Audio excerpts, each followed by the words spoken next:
ফিলিস্তিন ও ভারতে মুসলমানদের গণহত্যা নির্যাতনের প্রতিবাদে ভৈরবে হেফাজতে ইসলামের বিক্ষোভ সমাবেশ ও বিক্ষোভ মিছিল অনুষ্ঠিত হয়েছে।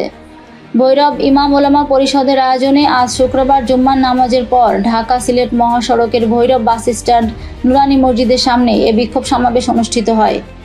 সমাবেশে বাজিতপুর ইমাম ওলামা পরিষদের সভাপতি মাওলানা আব্দুল আহাদের সভাপতিত্বে বক্তব্য রাখেন খেলাপতে মজলিস ভৈরব উপজেলা শাখার সভাপতি মাওলানা সাইফুল ইসলাম সোহেল, ভৈরব ইমাম ওলামা পরিষদের সাধারণ সম্পাদক মাওলানা এনায়েত উল্লাহ ভৈরবী, হাফেজ মাওলানা শফিকুল ইসলাম জিহাদি ও মুফতি আরিফুল ইসলাম সহ প্রমুখ।